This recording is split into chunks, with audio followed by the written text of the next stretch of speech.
बिस्मिल्लाहिर्रहमानिर्रहीम। अस्सलाम वालेकुम डियर व्यूवर्स, कैसे हैं सब। उम्मीद करती हूँ सब खैरियत से होंगे और मैं भी बिल्कुल ठीक हूँ। आज हम पढ़ेंगे difference between before and ago. Before and एगो। बिफोर एंड एगो दोनों ही बहुत कन्फ्यूजन वर्ड हैं और बहुत ही कन्फ्यूजन रहता है इनके यूज़ करते वक्त कि कहाँ पर हम बिफोर यूज़ करें और कहाँ पर हम एगो यूज़ करें। बिफोर और एगो दोनों का मायने पहले के होते हैं, पहले, और इसका कन्फ्यूजन रहता है कि कहाँ पर हम बिफोर लगाएं और कहाँ पर हम एगो लगाएं। अब आज की वीडियो के बाद अब आपका ये कन्फ्यूजन दूर हो जाएगा कि कहाँ पर हम एगो लगाएं और कहाँ पर हम बिफोर लगाएं। तो शुरू करते हैं आज की वीडियो। तो पहले हम देखेंगे एगो और फिर उसके बाद हम देखेंगे बिफोर। तो शुरू करते हैं। एगो जो है वो उसमें पहले टाइम आता है और बाद में एगो आता है। यानी जब हम सेंटेंस में एगो का इस्तेमाल करते हैं तो उससे पहले टाइम आता है, ठीक है।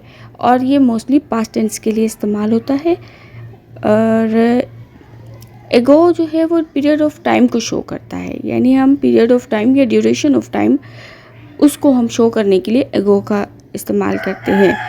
जैसे इसकी मिसाल ऐसे ले लें, 2 ईयर्स, 3 वीक्स, 2 मंथ्स। तो इस तरह के जो अल्फाज हैं उसमें हम इस्तेमाल करते हैं। जैसे 2 ईयर्स एगो, 3 वीक्स एगो, 5 मंथ्स एगो, 10 मिनट्स एगो। इस तरह से हम इसका इस्तेमाल करते हैं। तो हम एग्ज़ाम्पल देखेंगे, उससे आपको और अच्छे से क्लियर हो जाएगा। तो इसकी एग्ज़ाम्पल है, पहली एग्ज़ाम्पल है, I started my school 2 months एगो। यानी मैंने अपना स्कूल शुरू किया 2 महीने पहले। I started my school 2 months ago। ठीक है।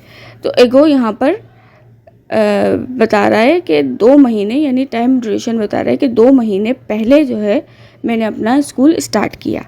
इसी तरह से एक और एग्जांपल देख लेते हैं। We met 5 years ago। We met 5 years ago। 5 years यानी 5 साल का ड्यूरेशन बता रहा है, उससे पहले हम मिले थे। तो वी मेट 5 years ago। और अब हम देख लेते हैं बिफ़ोर का यूज़। बिफ़ोर का यूज़ होता है, बिफ़ोर को जब हम जुमले में इस्तेमाल करते हैं तो बिफ़ोर के बाद टाइम हम लगाते हैं, और एगो में हम टाइम पहले लगाते हैं, बाद में एगो लगाते हैं। और बिफ़ोर में इसका ठीक उलट होता है, बिफ़ोर पहले आता है और टाइम आखिर में आता है।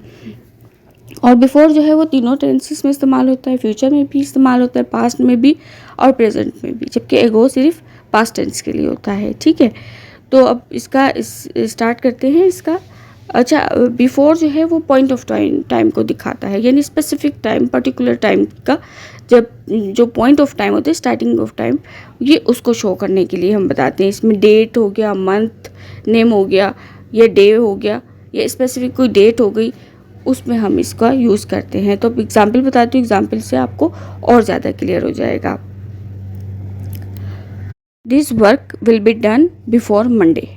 This work will be done before Monday. एक और इसका एग्जाम्पल देख लेते हैं। Before marriage he use to go to gym. Before marriage he use to go to gym, यानी शादी से पहले वो रोज़ाना जिम जाया करता था।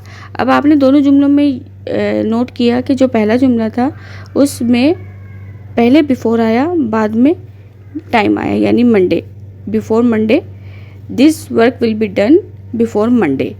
और जो सेकंड जुमला है उसमें भी बिफोर पहले आया और मैरिज यानी जो टाइम था, पॉइंट ऑफ टाइम, वो बाद में आया। Before marriage he use to go to gym. Before marriage he use to go to gym, यानी बिफोर मैरिज शादी से पहले, पॉइंट ऑफ टाइम हो गया शादी से पहले, ठीक है।